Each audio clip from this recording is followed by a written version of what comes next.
Ce groupe s'est ligué contre toi pour te pousser à t'effacer. Quelqu'un voit maintenant les choses sous un angle différent.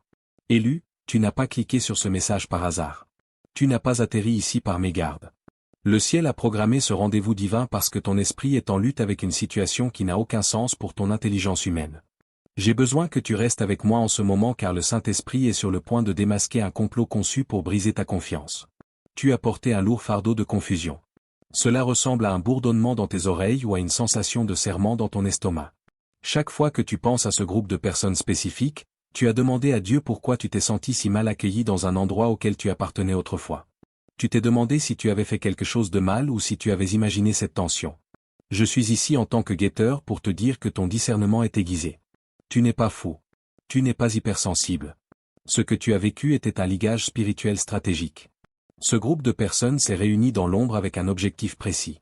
Ils voulaient rendre l'atmosphère si toxique et si froide que tu choisirais de te retirer toi-même. Ils n'avaient pas l'autorité nécessaire pour te détruire. Ils ont donc essayé de te manipuler pour que tu abandonnes ta position. Ils voulaient que tu démissionnes. Ils voulaient que tu fasses tes bagages. Ils voulaient que tu quittes la table pour pouvoir prendre ta place sans avoir la culpabilité de t'avoir mis dehors. Ils pensaient que s'ils appliquaient assez de pression, tu craquerais et tu fuirais. Mais ce qu'ils n'ont pas réalisé, c'est que tu es un élu. Tu ne fuis pas les batailles. Tu es repositionné par Dieu pour la victoire. La Bible dit dans le psaume 31 qu'ils se concertaient ensemble contre moi et complotaient pour m'ôter la vie. Mais je me confie en toi, Seigneur. Tu es parti pour protéger ta paix, mais ils pensent avoir gagné. Cependant, le récit est en train de basculer en ce moment même. La poussière retombe et la célébration s'arrête. Il y a quelqu'un dans ce cercle qui voit soudainement la vérité. Le brouillard se lève de ses yeux et il réalise qu'en te poussant vers la sortie, ils ont expulsé la bénédiction. Il commence à voir que le problème n'a jamais été toi. Le problème, c'était les démons qu'il refusait d'affronter. Dieu est en train de renverser la situation. Tu dois comprendre la gravité du climat spirituel duquel tu viens de sortir parce que l'ennemi essaie de te convaincre que tu as imaginé cette hostilité. Tu ne l'as pas imaginé. Le Saint-Esprit valide ton discernement en ce moment même. Tu as porté une lourdeur dans ta poitrine qui n'a rien à voir avec des problèmes médicaux et qui a tout à voir avec la sorcellerie spirituelle. Ces derniers mois, tu es entré dans des pièces où la température semblait chuter au moment où tu franchissais le seuil. Tu as ressenti la piqûre des conversations s'arrêtant brusquement à ton apparition. Tu as perçu l'échange de regards entre des gens qui prétendaient autrefois t'aimer. C'est le diagnostic de l'esprit de trahison. C'est la manifestation d'une mentalité de meute orchestrée par le royaume des ténèbres pour te déplacer de ta position. La stratégie qu'ils ont utilisée contre toi est l'un des plus vieux tours du manuel démoniaque. Cela s'appelle le licenciement déguisé dans le monde naturel, mais dans l'esprit, cela s'appelle l'épuisement des saints. La Bible en parle dans Daniel 7h25 où il est dit que l'ennemi prononcera des paroles arrogantes contre le Très-Haut, qu'il opprimera les saints du Très-Haut et qu'il espérera changer les temps et la loi. Il savait qu'il ne pouvait pas trouver de raison légitime pour t'écarter. Tes mains étaient propres. Ton cœur était pur. Ton travail était excellent. Ils n'ont pu trouver aucun défaut dans tes performances ou ton caractère. Ils ont donc dû attaquer ta paix. Ils ont dû créer un environnement si toxique et si étouffant que tu choisirais de partir de toi-même pour sauver ta santé mentale. C'était un effort calculé et coordonné pour te faire sentir comme un étranger dans un endroit où tu avais été envoyé pour être un leader. Tu as lutté contre le sentiment de rejet. Mais je suis ici pour te dire que ce n'était pas du rejet, c'était de la protection. La raison pour laquelle le groupe s'est ligué contre toi est que ta lumière irritait leurs démons. Quand tu entrais dans la pièce, ta simple présence exigeait un standard de sainteté et d'intégrité qu'ils n'étaient pas prêts à respecter. Tu n'avais même pas besoin de parler. Tu avais juste besoin de te montrer. Ton onction agissait comme un miroir qui reflétait leurs intentions cachées et leurs compromis secrets. C'est pourquoi le meneur de ce groupe t'a ciblé. Il y a toujours une personne qui orchestre l'attaque. Cette personne porte un esprit de contrôle et de manipulation. Elle a vu la faveur de Dieu sur ta vie et cela a déclenché une profonde insécurité en elle.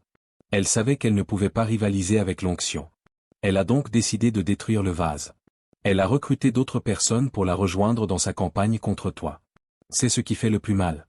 Tu as vu des gens en qui tu avais confiance et des gens que tu avais aidés devenir soudainement froids. Tu as vu des gens pour qui tu avais prié se tenir en accord avec celui qui t'attaquait. C'est l'esprit de la foule. C'est le même esprit qui a crié « Crucifiez-le » quand Jésus se tenait devant Pilate.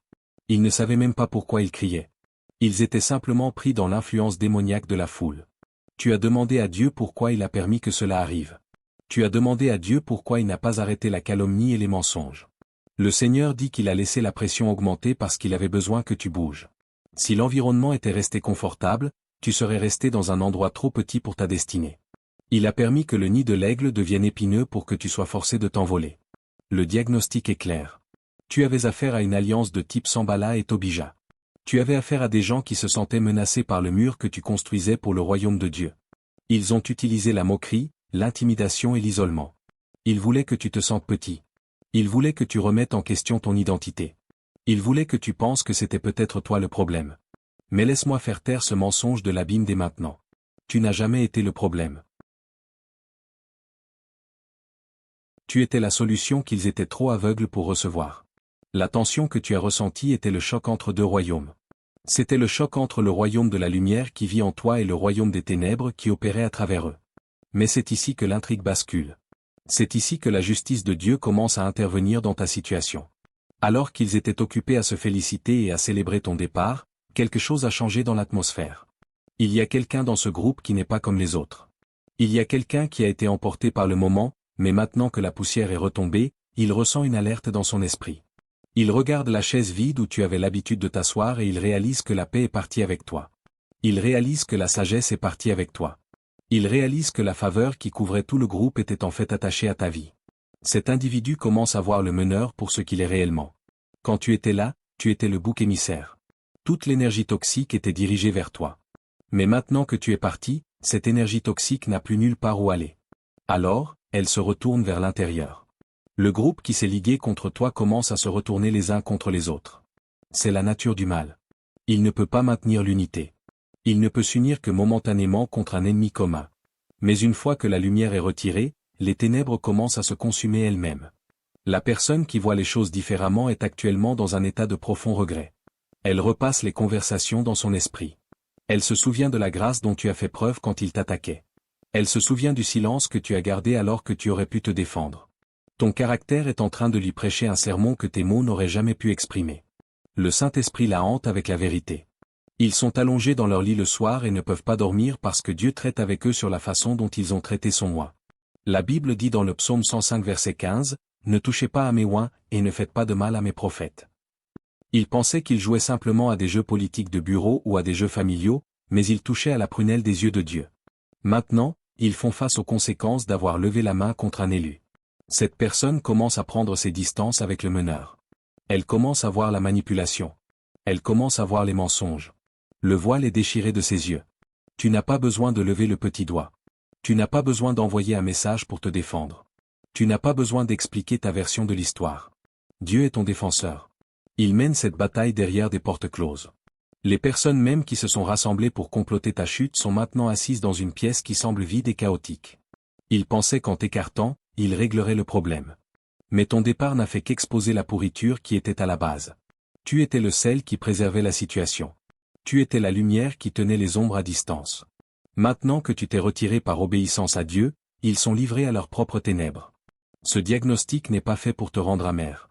Il est fait pour te rendre sage. Tu dois reconnaître les signes afin de ne pas prendre cela personnellement. C'était une guerre spirituelle. L'ennemi voulait briser ton esprit. Il voulait que tu repartes en boitant, blessé et doutant de ton appel. Mais regarde-toi. Tu es toujours debout. Tu pries toujours. Tu cherches toujours Dieu. Le fait que tu aies survécu à cette attaque de groupe est la preuve que la main de Dieu est sur ta vie. Ils t'ont jeté dans la fosse comme Joseph, mais ils ne savaient pas que la fosse n'était que l'ascenseur vers le palais. Ils t'ont jeté dans le feu comme les 3 jeunes Hébreux, mais ils ne savaient pas que le 4e homme t'attendait dans les flammes. La personne qui s'éveille est sur le point de te contacter ou de prendre la parole. Dieu travaille son cœur. Elle voit que le récit qu'on lui a servi sur toi était un mensonge. Elle voit que le meneur est un manipulateur qui utilise les gens puis les rejette. Cette révélation cause une fracture dans le camp de l'ennemi. Un royaume divisé contre lui-même ne peut subsister. L'alliance se brise. La chaîne des commérages se brise. L'accord avec l'enfer se brise. Tu es parti pour protéger ta paix.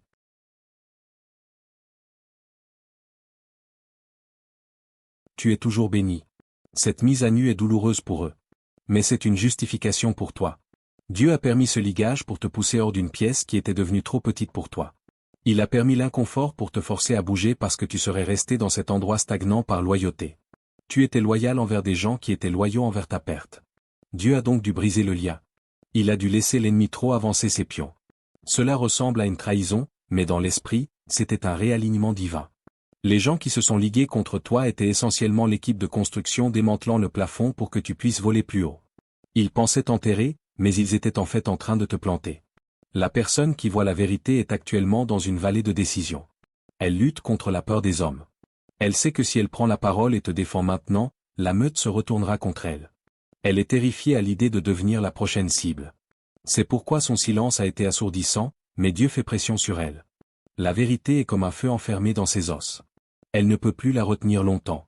Le basculement est en cours. Le groupe de discussion devient silencieux. Les réunions secrètes perdent de leur attrait. La fondation de mensonges s'écroule parce qu'elle a été bâtie sur le sable. Tu n'as pas besoin de lever le petit doigt. Tu n'as pas besoin de raconter ta version de l'histoire. Ton caractère parle pour toi. Tes fruits parlent pour toi.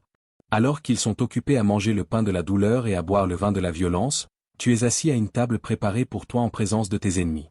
Leur vision a changé parce qu'ils te regardent d'en bas, depuis la fosse qu'ils avaient creusée pour toi. Ils ont creusé une fosse pour le juste et ils y sont tombés eux-mêmes. Le piège même qu'ils ont tendu est celui qui a emprisonné leur propre tranquillité d'esprit. Regarde la confusion s'installer parmi eux. Regarde le Seigneur envoyer un esprit de confusion dans le camp de l'ennemi. Ils ne pourront plus comprendre le langage les uns des autres. Leur tour de Babel s'effondre. Cette mise à nu est totale. Dieu dépouille chaque couche de tromperie. Il te montre qui était authentique et qui était une contrefaçon. Ne pleure pas la perte de ses relations. Ne regarde pas en arrière vers Sodome. Ne souhaite pas revenir dans le groupe qui exigeait que tu rétrécisses pour y entrer. Cette mise à nu était nécessaire pour ton élévation. La personne qui s'éveille est un signe que le sort est rompu. La sorcellerie se lève. La manipulation a perdu son pouvoir. Tu es libre de l'opinion des hommes.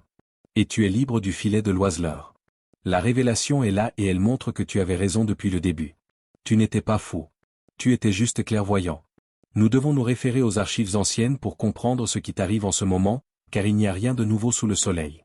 L'esprit qui t'a attaqué est un esprit ancien et il suit un schéma spécifique consigné dans les Saintes Écritures afin que tu n'ignores pas les desseins du diable. Tu dois comprendre que ce ligage n'était pas personnel. C'était spirituel.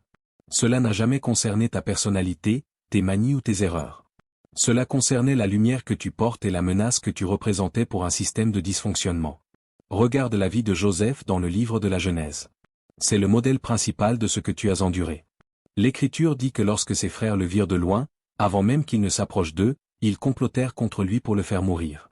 Remarque l'ordre des opérations ici. Ils ont vu la faveur sur sa vie représentée par la tunique de plusieurs couleurs. Et cette faveur a provoqué une envie démoniaque. Ils ne voulaient pas seulement le blesser. Ils voulaient l'effacer. Ils dirent, venez maintenant, tuons-le et jetons-le dans une fosse, et nous dirons qu'une bête féroce l'a dévoré, et nous verrons ce que deviendront ses rêves. C'est exactement ce que ce groupe t'a fait.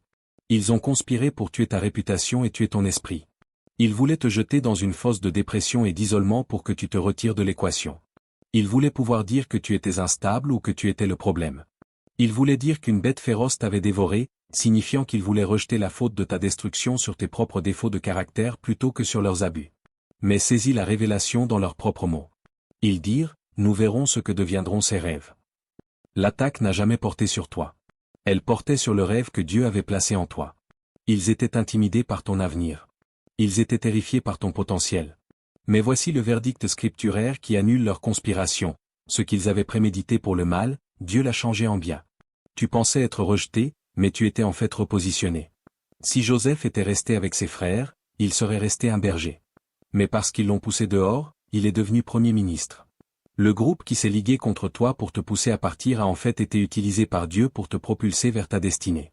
Tu devais quitter ce cercle parce que ce cercle était trop petit pour ton appel. Tu essayais de faire entrer une onction de palais dans un environnement de fosse, et cela n'allait jamais fonctionner.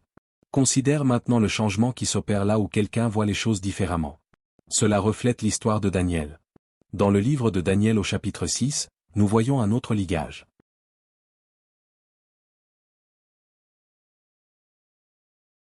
Les chefs et les princes cherchèrent une occasion d'accuser Daniel en ce qui concernait les affaires du royaume. Mais ils ne purent trouver aucune occasion ni aucune faute, parce qu'il était fidèle. Quand l'ennemi ne peut pas trouver de saleté sur toi, il doit en fabriquer. Puisqu'ils ne pouvaient trouver aucun défaut dans son travail, ils ont attaqué son culte. Ils ont rassemblé un grand groupe, tout comme tes ennemis l'ont fait, et ils ont manipulé le roi Darius pour qu'il signe un décret qui rendrait illégale la vie de prière de Daniel. Ils voulaient que Daniel se retire. Ils voulaient qu'il compromette sa foi pour s'intégrer ou qu'il soit détruit par les lions. Ils l'ont acculé. Mais regarde la réaction du roi Darius. Darius représente la personne dans ta situation qui a été manipulée par la meute, mais qui est en train de s'éveiller. L'Écriture dit que lorsque le roi entendit les paroles des accusateurs, il en fut très affligé et il prit à cœur de délivrer Daniel. Le roi réalisa qu'il avait été joué. Il réalisa que le groupe avait utilisé son autorité pour assouvir leur jalousie. C'est ce qui se passe dans le monde spirituel en ce moment concernant ta situation. Il y a une figure de Darius qui a approuvé ton rejet, qui a écouté les commérages et s'est mis d'accord avec le groupe, mais maintenant son esprit est troublé. Le texte dit que le roi se rendit dans son palais et passa la nuit à jeûne, qu'il ne fit point venir de musique devant lui, et que le sommeil le fuyait. Le Seigneur trouble le sommeil de ceux qui t'ont injustement jugé. Ils ne peuvent pas se reposer parce que le Saint-Esprit repasse le film de ce qui s'est passé. Ils voient la malice dans les yeux du meneur. Ils se souviennent de ton intégrité. Ils réalisent que tu n'étais pas le méchant. Tu étais la victime d'une attaque coordonnée. Le verdict de l'histoire de Daniel est l'ultime justification. Le lendemain matin, le roi se rendit en hâte à la fosse aux lions. Il cria d'une voix lamentable, demandant si Dieu avait délivré Daniel. Lorsque Daniel répondit et fut trouvé innocent, le roi ordonna que les accusateurs fussent amenés et jetés dans la fosse aux lions. C'est la loi spirituelle du boomerang. La fosse qu'ils ont creusée pour toi est celle où ils tomberont eux-mêmes. Le piège qu'ils ont tendu pour tes pieds a capturé les leurs. Le groupe qui a essayé de te détruire fait maintenant face aux conséquences d'avoir touché à loin de Dieu. Les lions qui devaient te manger vont consumer leur crédibilité, leurs alliances et leur paix. Nous voyons aussi cette dynamique dans le Nouveau Testament avec le procès de Jésus. Les principaux sacrificateurs et les anciens persuadèrent la foule. C'est toujours une persuasion. C'est toujours une campagne. Ils doivent recruter des gens pour te haïr parce que ton caractère témoigne de lui-même. Ils se sont ligués contre lui et ont crié, « Crucifiez-le » Mais regarde le centurion qui se tenait près de la croix. Cet homme faisait partie du système qui a exécuté Jésus. Il faisait partie du groupe. Mais quand il vit le tremblement de terre et ce qui arrivait, il fut saisi d'une grande frayeur et dit, « Assurément, cet homme était le Fils de Dieu. » Il y a toujours un centurion. Il y a toujours quelqu'un qui observe la façon dont tu gères la crucifixion de ta réputation et qui finit par réaliser que tu es véritablement un enfant de Dieu. Ton silence a parlé plus fort que leurs cris. Ta dignité face à leur manque de respect a planté une graine dans le cœur des spectateurs. Cette graine est en train de germer. La personne qui voit les choses sous un angle différent réalise que le groupe était une meute et que tu étais l'innocent. Elle voit que l'énergie du groupe était démoniaque tandis que l'esprit que tu portais était la paix. Le verdict scripturaire se trouve dans Ésaïe 54, 17, « Toute arme forgée contre toi sera sans effet, et toute langue qui s'élèvera en justice contre toi, tu la condamneras. » Remarque qu'il est dit que l'arme sera forgée. Le groupe se rassemblera. Les mensonges seront proférés. Le complot sera tramé. Mais le verdict est que cela ne réussira pas. Cela n'atteindra pas son objectif final. Leur but était de te détruire, mais le résultat a été qu'ils t'ont construit. Ils pensaient t'enterrer, mais ils étaient en fait en train de te planter. Tu dois rester ferme dans ce verdict. Ne te justifie pas toi-même. N'essaie pas d'expliquer ta version de l'histoire à des gens qui sont déterminés à te mal comprendre. Dieu est ton avocat. C'est lui qui retourne les cœurs. C'est lui qui expose les motivations cachées. La Bible dit dans Proverbe 26 que la langue fausse est ce qu'elle écrase, et que la bouche flatteuse prépare la ruine. Ils t'ont haï parce qu'ils t'ont blessé. C'est une maladie spirituelle. Mais leur haine ne peut pas arrêter ta récolte. La table est en train d'être préparée en présence de tes ennemis, comme le promet le psaume 23. Cela signifie qu'ils doivent te voir être bénis. Ils doivent te voir te rétablir. Ils doivent te voir prospérer après avoir annoncé tes funérailles. Celui qui est en train de changer de vision n'est que le premier fruit de ta justification. Bientôt, il sera indéniable que la main du Seigneur est sur toi. Le ligage a échoué. La stratégie s'est retournée contre eux. Tu es toujours là. Tu es toujours debout. Et tu es plus fort que tu ne l'étais avant qu'il ne t'attaque. C'est la parole du Seigneur et elle est scellée dans les cieux. Maintenant, nous devons aborder la mécanique de ton départ parce que le Saint-Esprit signale que le temps de l'explication est terminé et que le temps de l'évacuation a commencé. Tu dois comprendre que cette pression inconfortable que tu as ressentie, cette intensification soudaine de leur malice n'était pas un accident. C'était un avis d'expulsion venant du ciel. Ils se sont ligués contre toi pour te pousser à partir. Et alors qu'ils le faisaient pour ta destruction, Dieu a utilisé leur rejet pour faciliter ta protection. Tu as été loyal à l'excès. Tu es resté dans des pièces qui t'étouffaient parce que tu croyais que ta lumière pouvait changer l'atmosphère. Mais Dieu a vu que l'atmosphère commençait à ternir ta lumière. Il a donc permis à l'ennemi de trop avancer. Il a permis que le manque de respect devienne si bruyant et la trahison si flagrante que tu n'aurais d'autre choix que de faire tes bagages et de partir. C'est la saison d'une séparation sévère. La Bible nous ordonne dans 2 Corinthiens chapitre 6, « Sortez du milieu d'eux, et séparez-vous, dit le Seigneur, ne touchez pas à ce qui est impur. » Remarque que l'instruction implique une action de ta part. Tu dois sortir. Tu ne peux pas prier pour que l'atmosphère change tout en restant assis à la table des moqueurs.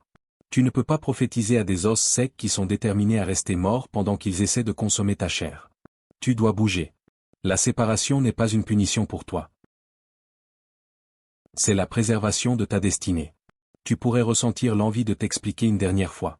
Tu pourrais ressentir le besoin d'envoyer selon paragraphe détaillant comment ils t'ont blessé, en espérant que si tu articules ta douleur assez clairement, ils finiront par comprendre. Tu dois résister à cette tentation de tout ton esprit. Ne jette pas tes perles au pourceau, de peur qu'ils ne les foulent aux pieds, ne se retournent et ne te déchirent. C'est l'avertissement de Matthieu chapitre 7. Quand tu t'expliques à des gens qui sont déterminés à te mal comprendre, tu leur donnes des munitions, pas de la clarté. Chaque mot que tu prononces pour ta défense est déformé et utilisé pour alimenter la machine à rumeurs qui tourne contre toi. Ton silence est désormais ton arme la plus puissante. Il est temps d'instaurer un embargo spirituel.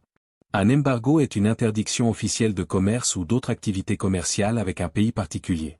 Tu dois interdire le commerce de ton énergie avec ces individus. Cesse d'échanger ta paix contre leur confusion. Cesse d'échanger ta joie contre leur drame. Coupe la ligne de ravitaillement. Lorsque tu retires ta présence, tu retires la grâce qui les couvrait. Ils ne réalisent pas que les bénédictions dont ils jouissaient débordaient de ta coupe. Quand tu pars, le débordement s'arrête. Quand tu pars, la faveur se tarit. Laisse-les s'asseoir dans la sécheresse que leur propre comportement a créée. C'est particulièrement important concernant la personne du groupe qui commence à voir les choses différemment. Je vois dans l'esprit qu'il y en a une qui t'observe avec un mélange de curiosité et de regret. Elle réalise que le récit qu'on lui a servi sur toi ne correspond pas aux fruits qu'elle voit dans ta vie. Elle vérifie tes réseaux sociaux. Elle demande après toi. Elle rôde. Mais tu ne dois pas confondre sa curiosité avec de la repentance. Ce n'est pas parce qu'elle regarde qu'elle est prête à s'excuser. Ce n'est pas parce qu'elle voit la lumière qu'elle est prête à marcher dans la lumière. Si tu ouvres la porte trop tôt, tu interrompras le travail que Dieu fait dans sa conscience. Elle a besoin que tu lui manques. Elle a besoin de ressentir le poids de ton absence. Elle a besoin de te chercher là où tu avais l'habitude d'être et de ne trouver qu'un espace vide. C'est cette absence qui la convaincra. Ce silence est ce qui prêchera le sermon que tes mots n'auraient jamais pu exprimer. Tu dois fixer une limite si haute que seule une repentance authentique puisse la franchir. N'abaisse pas le pont pour des gens qui l'ont brûlé. Laisse Dieu reconstruire le pont s'il le choisit. Mais toi, continue de marcher vers le palais qu'il a préparé pour toi. La séparation doit être physique, mentale et spirituelle. Physiquement, tu te retires de leurs environnements. Mentalement, tu arrêtes de répéter les arguments dans ta tête. Tu arrêtes de revivre la trahison. Chaque fois que tu repasses le film de ce qu'ils ont fait, tu t'attaches à nouveau à eux par un lien d'âme d'amertume. Tu dois les libérer, non pas pour leur bien, mais pour le tien. Le pardon est le ciseau qui coupe la corde. Tu leur pardonnes, puis tu les oublies. Tu les expulses de l'espace immobilier de ton esprit. Spirituellement, tu dois te purifier de leurs résidus. Être la cible d'un ligage laisse une trace spirituelle sur toi. C'est l'énergie lourde du rejet, de la calomnie et de la sorcellerie. Tu as besoin de laver cela dans la présence de Dieu. Passe du temps dans l'adoration jusqu'à ce que tu sentes la lourdeur s'enlever. Renonce aux paroles qu'ils ont prononcées sur toi. Ils t'ont appelé faux. Ils t'ont appelé difficile. Ils t'ont appelé trop sensible. Renvoie ces étiquettes à l'envoyeur. Ésaïe 54 déclare que toute langue qui s'élèvera en justice contre toi, tu la condamneras. Tu as l'autorité de condamner ces paroles. Tu dis à haute voix que je ne suis pas celui qu'ils disent que je suis. Je suis celui que Dieu dit que je suis. Je suis la tête et non la queue. Je suis élu, pas rejeté. Je suis aimé, pas toléré. Ce chemin de séparation est le chemin du Nazaréen. C'est le chemin de la consécration. Dieu te met à part parce qu'il est sur le point de verser en toi un vin nouveau qui ne peut être conservé dans de vieilles outres. Le groupe qui s'est ligué contre toi représente l'ancienne saison. Il représente les limitations que tu as dépassées. Il voulait que tu restes petit pour qu'il puisse se sentir à l'aise. Mais tu es né pour être un tueur de géants. Tu es né pour conquérir des territoires. Tu ne peux pas faire entrer un esprit de géant dans un groupe à l'esprit étroit. La friction que tu as ressentie était la preuve de ta croissance. Ne crains pas la solitude qui accompagne cette séparation. Tu pourrais te sentir seul un instant, mais tu n'es jamais seul. Le Père est avec toi. Les anges campent autour de toi. Et dans cette saison de solitude, Dieu va télécharger des stratégies, des idées et des inventions ingénieuses qui te propulseront si loin devant tes ennemis que, lorsqu'ils lèveront les yeux, tu ne seras plus qu'un point à l'horizon. Ils discuteront de ton passé pendant que tu vivras dans ton futur. Par la tête haute. Ne regarde pas en arrière. Souviens-toi de la femme de l'eau. Elle a regardé en arrière vers la ville de Sodome parce que son cœur était encore attaché à ce qu'elle laissait derrière elle. Et elle est devenue une statue de sel. Ne reste pas bloqué dans un état calcifié à regarder en arrière des gens qui ne t'ont pas estimé. Garde tes yeux fixés sur la montagne d'où te vient le secours. Ton secours vient du Seigneur. Les lignes de démarcation sont tombées pour toi dans des lieux agréables.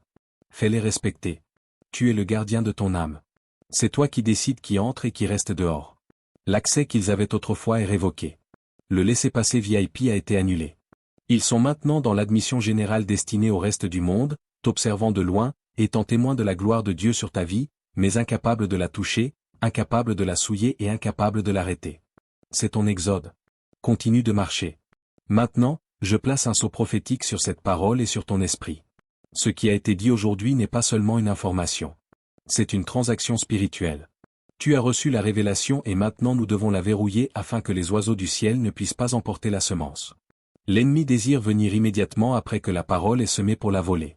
Mais nous servons un Dieu qui est un mur de feu autour de toi et la gloire en ton sein. Comprends que ton départ était leur jugement. Quand tu t'es retiré, tu n'as pas seulement quitté une pièce. Tu as retiré la couverture de grâce que ta présence leur apportait. Le groupe qui s'est rassemblé pour te pousser dehors découvre maintenant que la colle qui les unissait était leur jalousie collective envers toi. Maintenant que tu es parti, le lien se brise. Celui-là même qui a orchestré la campagne contre toi commence à regarder les autres avec suspicion. L'esprit de trahison qu'ils ont libéré contre toi n'a nulle part où aller, alors il se retournera contre eux. Tu n'as pas besoin de lever le petit doigt. Tu n'as pas besoin d'envoyer un message. Tu n'as pas besoin de blanchir ton nom. Le Seigneur dit, « À moi la vengeance, c'est moi qui rétribuerai. » Il y en a un parmi eux en ce moment même qui voit les choses sous un angle différent. Les écailles tombent de ses yeux. Dans le calme de la nuit, quand le bruit du groupe s'est apaisé, il repasse les événements dans son esprit. Il réalise que ton silence n'était pas de la faiblesse. C'était de la dignité. Il réalise que ton refus de te battre dans la boue n'était pas de la lâcheté. C'était de la royauté. Le Saint-Esprit hante sa conscience non pas pour lui nuire, mais pour l'amener à la repentance. Il regarde l'espace vide que tu as laissé et il ressent le froid dans l'air parce que la chaleur de la faveur de Dieu est partie avec toi. Il pensait t'enterrer, mais il ne savait pas que tu étais une semence. Ils pensaient isolés, mais ils étaient en fait en train de t'incuber pour le niveau suivant de ta destinée. Je décrète et déclare sur ta vie que la table est en train d'être préparée. Le psaume 23 dit, « Il dresse devant moi une table en face de mes adversaires. » Note qu'il ne dit pas en l'absence de tes adversaires. Ils doivent être là. Ils doivent regarder. Ils doivent voir la promotion. Ils doivent être témoins de la restauration. Les personnes même qui disaient que tu ne serais rien devront regarder Dieu faire de toi tout ce qu'il a promis. Le groupe qui chuchotait dans les coins devra entendre ton nom prononcé dans les hauts lieux avec honneur. C'est le renversement divin. C'est le retournement de situation que seul le ciel peut orchestrer. Je proclame la clarté sur ton esprit dès maintenant. Je réprime l'esprit de manipulation mentale qui a essayé de te faire douter de ta propre réalité. Je lis l'esprit de confusion qui a essayé de te faire croire que tu étais le problème. Tu n'as jamais été le problème. Tu étais la mission. Tu étais la cible parce que tu portais le trésor. J'applique le sang de Jésus sur tes souvenirs. Je prie pour que l'aiguillon du rejet soit arraché de ton cœur dès maintenant. Que le baume de Galade coule dans les blessures de la trahison. Là où ils t'ont coupé profondément, que l'amour de Dieu aille plus profondément encore. Là où ils ont essayé de salir ta réputation, que la gloire de Dieu brille plus fort. Père, je t'élève cet élu dès maintenant. Tu as vu les réunions secrètes. Tu as entendu les conversations privées. Tu as vu les roulements d'yeux, les sourires narquois et l'exclusion. Tu as tout vu et tu es resté silencieux parce que tu préparais une victoire dont aucun homme ne pourrait s'attribuer le mérite. Je te demande maintenant de rompre tout lien d'âme impie entre cette personne et ce groupe. S'il reste des crochets dans son âme, tout désir persistant d'approbation de la part de gens qui n'ont pas les moyens de le comprendre, retire-le maintenant au nom de Jésus. Qu'il soit libre. Qu'il soit entier. Qu'il marche dans la confiance de qui il est en toi. Je scelle la réputation de cette personne dans les cours célestes. Que toute langue qui s'élève contre lui en jugement soit condamnée. Que tout mensonge proféré tombe à terre et devienne poussière. Je décrète que son caractère survivra aux rumeurs. Je décrète que son intégrité criera plus fort que les accusations. Suscite pour lui de nouvelles alliances, Père. Amène-le dans une tribu qui reconnaît sa valeur sans qu'il ait à la prouver. Amène-le dans un cercle où il est célébré et non toléré. Donne-lui le discernement pour savoir qui est pour lui et qui est simplement avec lui. Je prie pour une mise à niveau surnaturelle de son discernement. Qu'ils sentent la fumée avant que le feu ne commence. Qu'ils voient le loup même lorsqu'il porte la plus belle peau de brebis. Plus jamais il ne sera pris au dépourvu par un complot de groupe. Tu aiguises son oui spirituel. Tu règles sa fréquence sur le canal du ciel. Il connaîtra les intentions d'un cœur avant qu'une main ne soit serrée. Il entendra les pensées de l'ennemi avant qu'un mot ne soit prononcé. Cette douleur n'était pas vaine. C'était un entraînement. C'était le camp d'entraînement pour l'autorité spirituelle dans laquelle il s'apprête à marcher maintenant. Je parle à la destinée qui était menacée. Elle est toujours vivante. La vision est toujours valide. Le rêve est toujours dans les temps. Le délai n'était pas un déni. Le détour n'était pas une impasse. Tu sors de cette saison avec de l'or. Tu sors avec de la sagesse. Tu sors avec un témoignage qui libérera d'autres captifs. Tu regarderas en arrière ce groupe qui s'est ligué contre toi et tu remercieras Dieu qu'il t'ait poussé. S'il ne t'avait pas mis mal à l'aise, tu serais resté dans un endroit trop petit pour ton esprit. S'il ne t'avait pas rejeté, tu n'aurais jamais trouvé la porte ouverte qui se tient devant toi en ce moment. Remercie-les pour la poussée. Remercie-les pour la sortie. Et maintenant, libère-les. Laisse-les partir. Ne porte plus leur nom dans ta bouche. Ne les laisse plus vivre gratuitement dans ta tête. Expulse-les aujourd'hui. C'est ta maison. C'est ton esprit. C'est ta paix. Réclame ton territoire. La terre est à toi. La promesse est à toi. Le futur est à toi. Alors que tu t'avances dans cette nouvelle saison, je veux que tu scelles cela dans le domaine physique. Il y a de la puissance dans ton accord. Je veux que tu écrives simplement, je suis scellé et mis à part. Que ce soit ta déclaration au monde spirituel que tu n'es plus disponible pour les jeux de l'ennemi. Tu es scellé par le Saint-Esprit. Tu es mis à part pour l'usage du Maître. L'accès est refusé à l'ennemi, mais les cieux te sont ouverts. Marche dans cette vérité. Marche dans cette liberté. Tu es la tête et non la queue. Tu es au-dessus seulement et non en dessous.